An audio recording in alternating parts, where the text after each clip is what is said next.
Good morning, everybody, and welcome to today's episode of Derek Invests. I'm your host, Derek Miller. It's good to see you all. So today, number one question I'm getting, like across the board, is technology has been hit so hard. Is now the time to buy? And I'm getting these questions from random people that I don't work with. I don't know. I have no idea what they've done in the past. They think that that's a very easy, straightforward answer, but I don't know what they own now. I don't know if they're buried. I have no idea. So, what I'm going to do is just approach one of the three pillars that you should fully understand about yourself and how to have very set rules so that question is never asked, which is risk management, cash management, and investment management. What we're going to do right now is we're simply going to work on the investment management part.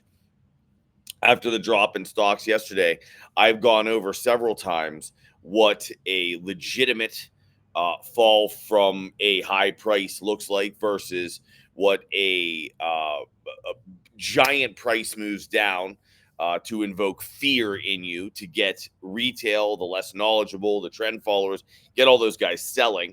What that looks like. So the real thing versus, I always talk about EQ, emotional intelligence. Emotional intelligence is built when your logic and knowledge outweigh your emotions. And many people that invest have this idea. I'm a surfer. So it's funny how I have to get better at that. I break my conversation. Some people have the idea, and I'm a surfer. So what I was going to say was some people have this idea that I'll learn as I go. All right. And here's the problem with I'll learn as I go, and everybody will grasp the concept, whether you surf or whether you don't. I live on the West. I love surf, and in fact, bigger surf, better, not giant monsters. I'm 45 years old. I don't need to get my arms and legs ripped out in 50-foot waves. Probably the biggest I do now is, double, triple overhead, 15 feet, 16 feet. And I haven't surfed in those in 5 years. But let me give you a frame of reference when it comes to investing. So people tell me, I'm going to learn as I go. I'm just going to throw this little 2000 in. I'm just going to fool around and figure it out. That's the same thing as you telling me, Derek, it's El Nino. There's huge waves out there. I'm gonna go learn how to surf, and I say to you, okay, great. So do you know how to swim pretty well? Well, no, I don't know how to swim. Well, okay, but you surfed before? No, I've never surfed before.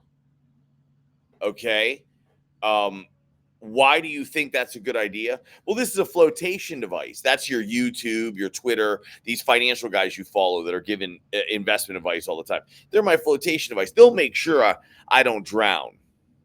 Would you ever in life do what I just said and paddle out into the Pacific Ocean?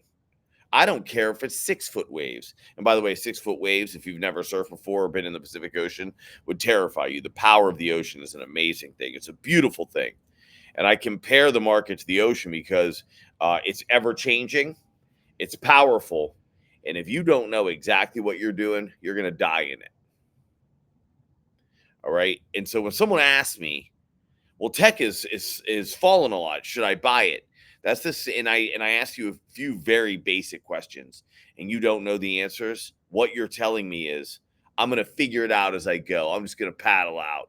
It's just no big deal. I'm only taking $2,000 with me. Okay, this is not an intelligent way to approach a very complex, dangerous, fast-moving, ever-moving, challenging environment. This is a terrible idea. All right, which is why my mentorship course exists.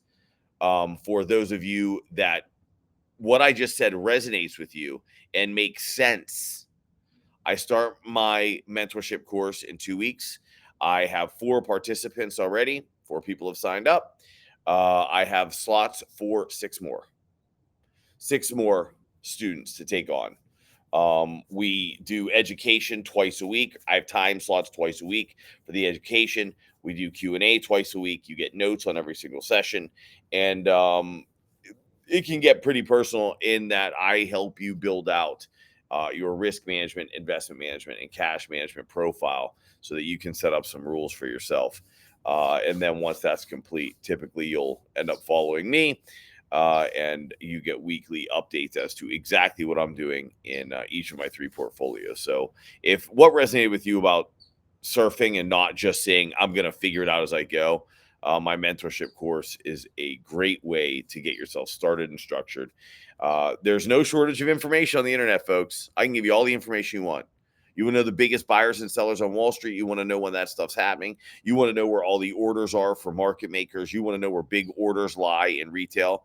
It's easy. I can show you it all. But if you don't have that stuff structured and set up in a system that will keep your emotions from overwhelming your logic, that information's all useless. Information is just information. It has to be structured into a system that works for you. And that's what I help my students do. Now, with that in mind, here's my email address, dmiller@prometheaninvesting.com. There's my Twitter. Some of you are probably watching this on Twitter.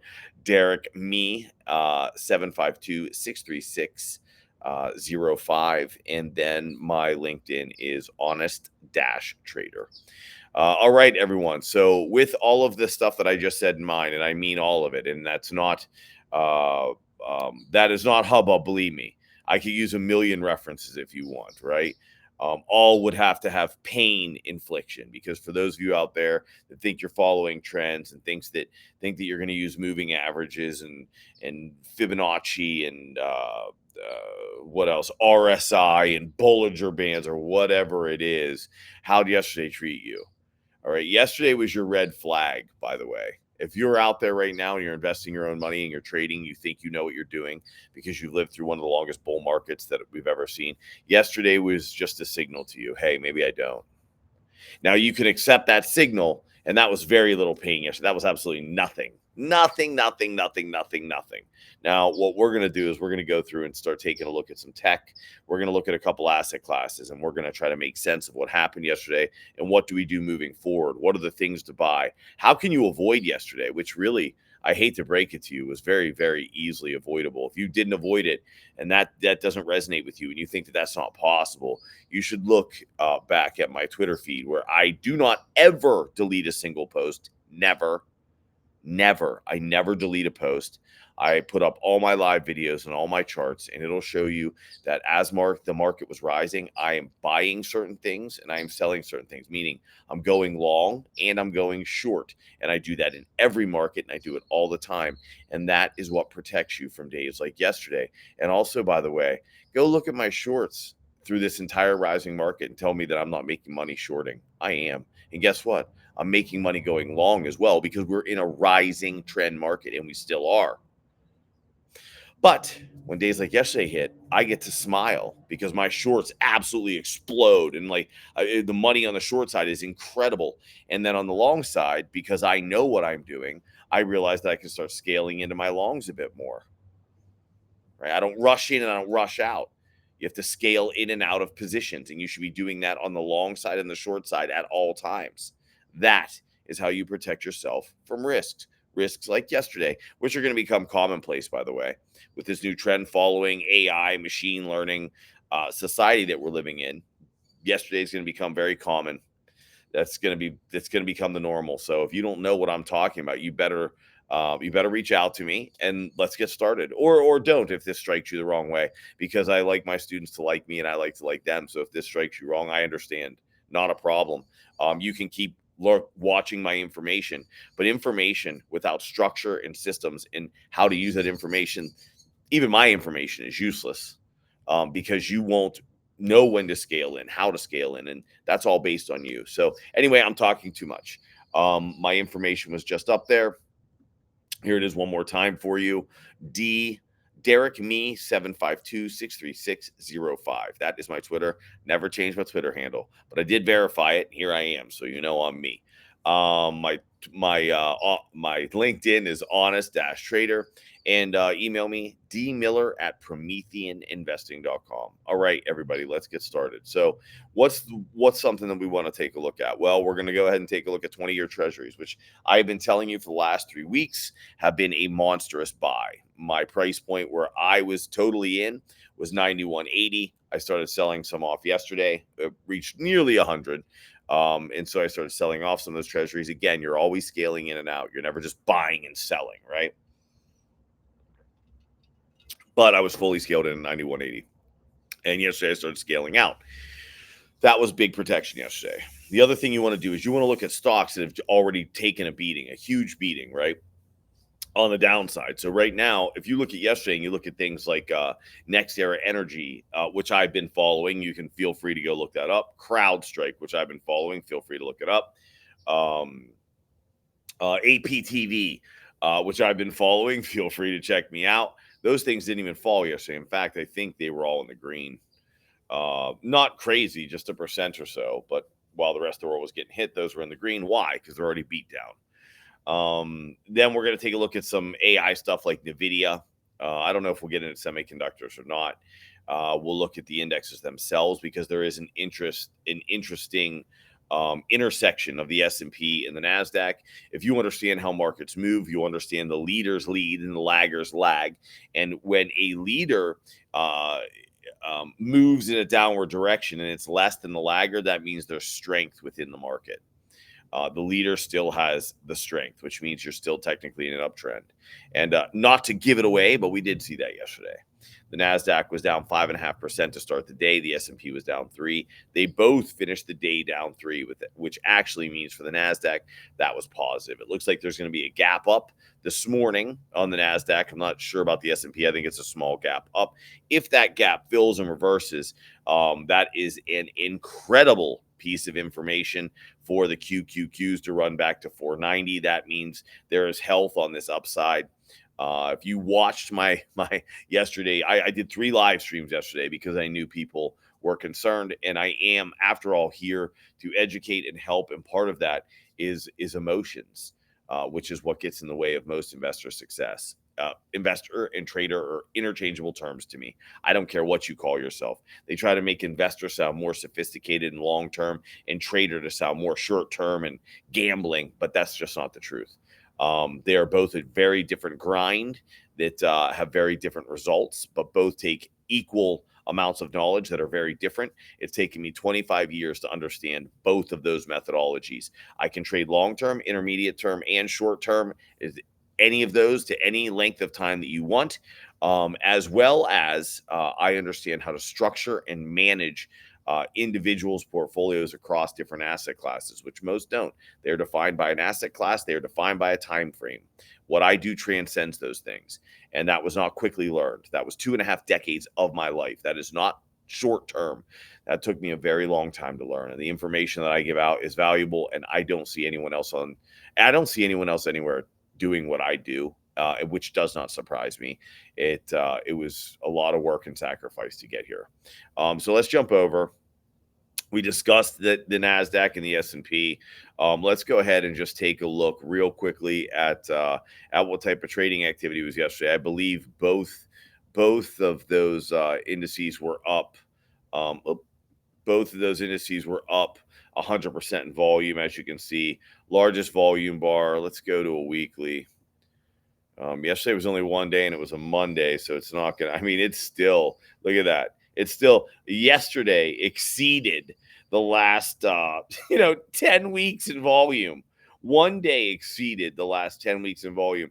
Now, if you think that what that is that's all, if you think that's just all selling, that's primarily buying. That means a lot of people bailed yesterday. No matter what anyone tells you, I'm telling you, and I've been doing this for a very long time, that there was a ton of sellers yesterday, a monstrous number of sellers. Now, let's keep volume in perspective, though. That's volume. This is not crazy outrageous. On a daily chart, it is barely higher than last fall. Look, what's this day here? This is October 26, 2023.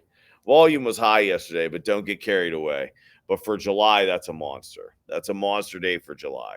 But October 26, 2023. And there's half a dozen bars on here, if no, far more than that. I mean, it's almost like, look, what's this? April 19th, 2024 was really close to yesterday's volume on the Qs. So trading activity was not through the roof yesterday, although compared to the last couple months, yes, it very much is. They hammered price off of a high, which is always or primarily, mostly 95+% of the time. Actually, I don't believe 95. It's 99.9% of the time used to elicit fear from the less knowledgeable hands that are playing in the market so that buying can occur. 99.9% of the time, that's what it is. In September of 2008, for example, the first crash didn't take place till the market was down 22%. How long did it take the market to fall 22% back in 2008? Over a year. It started in February of 2007. The crash did not take place until September of 2008. That's 18 months up at high prices before we experienced a crash. So, for those of you comparing this to 2008, there's a little history lesson for you. How do I know that history lesson so well? Because I lived it. Because I was bailing out of the markets in fall of 2007, and then it was, even though you'll look this up on ChatGPT or Google and it will lie to you, it was actually March or April when AIG, the biggest insurance company in the world, announced that they were going to file for bankruptcy, and that was when I knew that the world was about to feel pain like it has never felt before. And I was out of that market. I was out of there. I didn't experience that crash.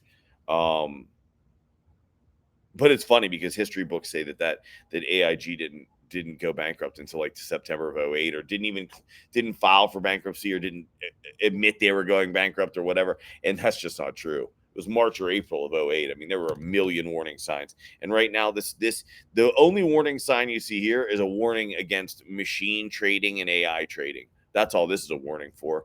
Things can pick up speed and crash fast when you have systems that pile on top of each other. I mean, that would be the same thing as saying, hey, look, when you're traveling down the road at 60 miles an hour, if the gas pedal gets pushed to 65, all of a sudden the 4,000 drivers behind you start pushing on their gas pedal. Well, that's going to start shoving you down the road real fast. You'll hit 100 before you know what happened. Okay. That's what this is. That is what machine trading and AI trading will lead to. So you have to manage money very differently now. You have to manage your assets very differently now. You have to always be a buyer and always be a seller, because things like yesterday, anybody who says yesterday was like something that you could say, hey, we're going to have a major, 5.5% gap down on Monday. Even on Friday, I would have called you crazy. Now, I was planning for the market, and by all means, please go check me out. Last Saturday, I had my level set on the Qs at 450, which yesterday I think it hit 425. Right now, what it closed yesterday, 435, so 15 point down, 2.5% below what I called for. So nothing shocking to me, right? Nothing at all shocking. And in fact, this market has the ability to go much, much lower than we sit now. But markets don't just collapse, folks, and that's what you have to remember. Markets don't just fall and then just keep plummeting, because the people that run markets want to sell out at high prices, not after markets have fallen. In any case, treasuries, let me show you something. For any of you out there that say that, well, treasuries, we didn't know to pile into treasuries. If you didn't know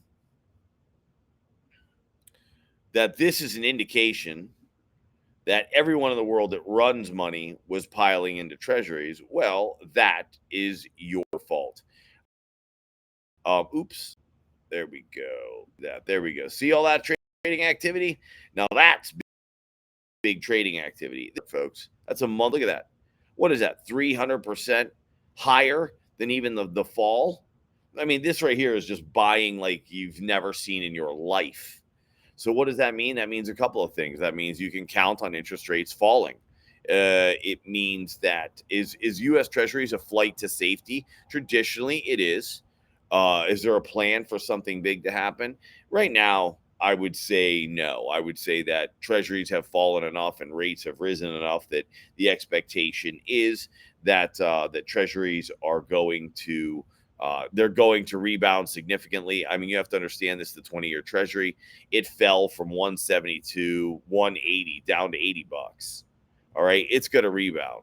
So this is a buy into treasuries. So this is also something that if you were paying attention, which I always am, I am always looking for where the footprints of the large institutions, the footprints of large institutions are identified by the trading activity on a chart, the amount of volume on a chart. When it stands out, there's only one group of people that can do that. One group. And that's the group that runs this stuff. And so those are the people that I follow. Those are the people that my students follow because that is where the cash is. If you dump cash into any investment, into any asset class, I don't care what it is. I don't care if the asset class is beach chairs.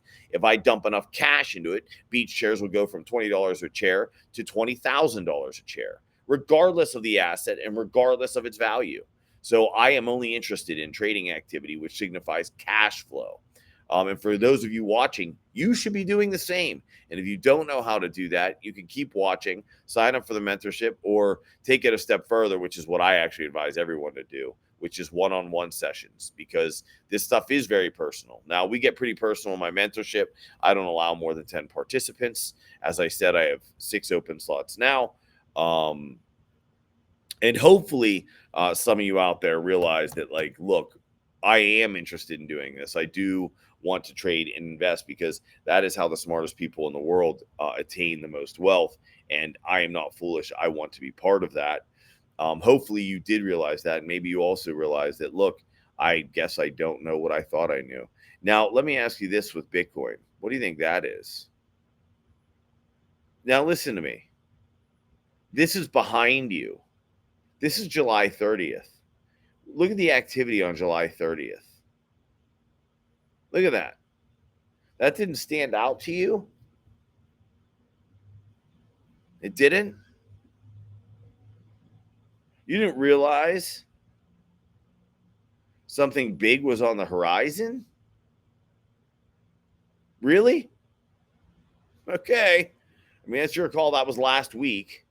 And I was warning for this in Bitcoin. I was warning crypto about this. Like, the same indicators in the traditional markets show up in the crypto markets for a reason. Do you know what that reason is? It's the same players. It's the same players. This is a new asset class. But in 3-4 generations from now, this will be the asset class. But for now, there's no regulation, and they can rain down terror and manipulation and make a lot of money doing this. And by they, I mean institutions, big money, and they're going to, and they are. So you better learn how they work and how they move. And if you don't know, and you're watching this and you are someone that's into crypto, I assure you that my crypto students will outperform any hodler or anybody just guessing at the next shit coin all day long, every day. And I can help you do the same. But yes, yesterday was easily identifiable in the crypto world. And guess what? This is one of the main reasons you were able to know to be short in the equity world, the traditional finance, the stock exchange world. When you start seeing stuff like this over the crypto world, which really at this point is just another asset class. I mean, even BlackRock's in on it now. Fink, the CEO, the guy who runs the freaking world, he owns a piece of every part of the world anyway. Even he came out and said it's a legitimate asset class now. And so that means he already owns a lot of it. That also means you should be very afraid, because when guys like him tell you that you're legitimate, that means they want it. Keep that in mind. That means they want it. Let's see here. Where are we going to go? Let's check out NVDA.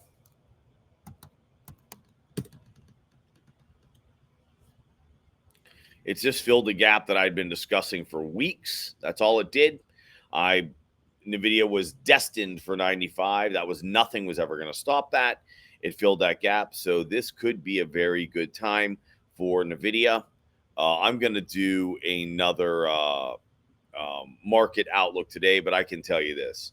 If someone asked me whether or not the markets look positive or not, yes, they do. Was this a buying opportunity? Yes, it was. Is there a chance that it could go lower and that you should be scaling into your positions? There sure is a chance that it will. I don't believe things like NVIDIA will, for example. It has come back now, and in one day, let me pull up a week. I just want to see how much volume was on yesterday, how much trading activity actually took place. Oh, not nearly as much as the general markets. Okay. Um, this was NVIDIA. Let's see. What was this low price? 90.69, which I had said NVIDIA was destined for 95. There's nothing you could do about it. The high was 103.40 and the close is 100. I mean, yesterday was definitely buyers pounding into NVIDIA. I would say this is a buyer's market overall. It looks like there is strength in AI. It looks like there is strength in tech. It looks like there's strength in Bitcoin. The laggards, such as the S&P, have some catching up to do. The Dow has some catching up to do, but they're the laggers, not the leaders. So this is very much to be expected. The markets look like they're carrying a lot of strength at the moment.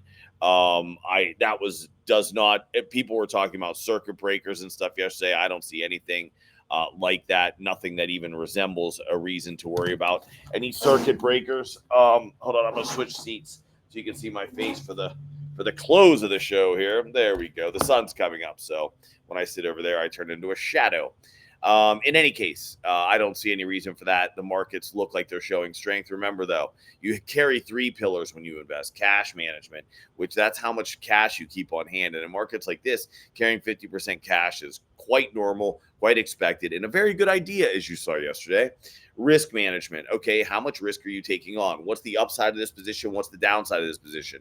Anybody telling you only about the upside and only about the downside, and they're not buying and shorting in every market is a useless, I mean, primarily useless, unless you're using them just for that tidbit of information. They're not as useful, for example. And that's definitely, they do not have a system in which you should be managing your money. They are a piece of information.